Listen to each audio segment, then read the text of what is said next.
Charlie, can you believe this nonsense? Yes and no. Can I just say something very quickly, Megyn, about Graham Linehan? Obviously, we're talking here about the ordeal he just went through and the views that he's expressed and so on. But this sometimes gets lost. He is a genius.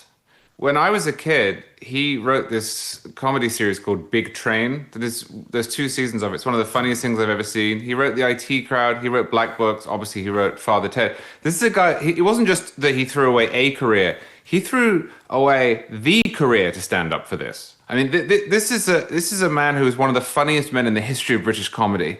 And I think maybe sometimes Americans, they wouldn't know that because the shows were often only on in England. But he is unbelievably talented. Someone who I grew up, his name was on every great show that was on TV.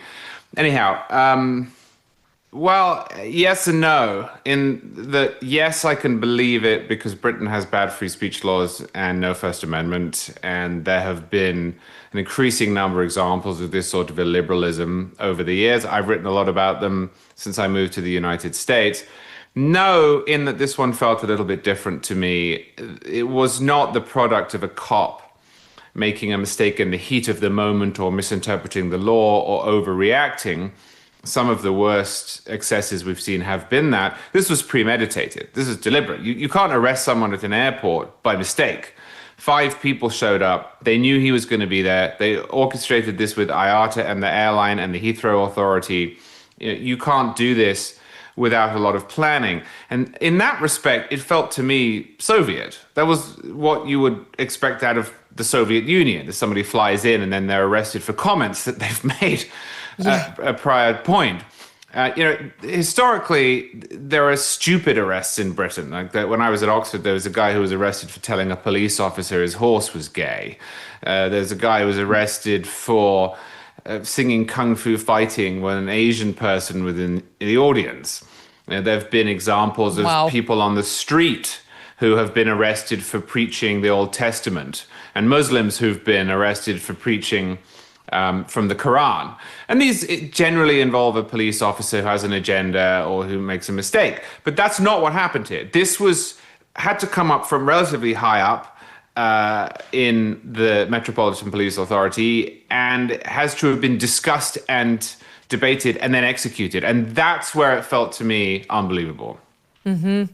It is these moments. I mean, I realize we're on here all the time, the 3 of us, and you guys at NR on your own, talking about the erosion of free speech in America too often, at too many turns. And yet, thank God, Rich, we have the First Amendment, because truly, like, this could not happen here with impunity. This would be such a national firestorm if the cops actually arrested one of the 3 of us, let's say, for tweets like he posted, totally anodyne, benign tweets. Yeah, totally. I was thinking exactly the same thing. Thank God for George Mason and the Bill of Rights. And those founders who thought that the structure of the Constitution was enough to protect our liberties were wrong. You needed to write it in there in black and white.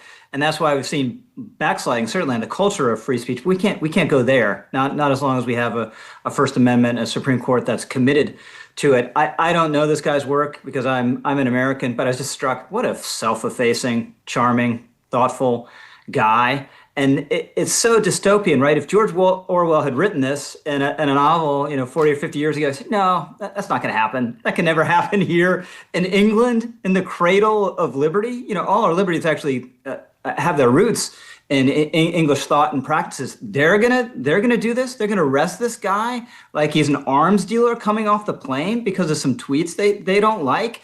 And sure, as he said, punch him in the balls maybe his not most charming or clever tweet, but he's positing a situation where this biological male is harassing people or ogling women in the dressing room. And it's not incitement. It's not anywhere close to incitement. Not anywhere close. Yes, this is really disturbing. And yeah, good for him handling it with such grace.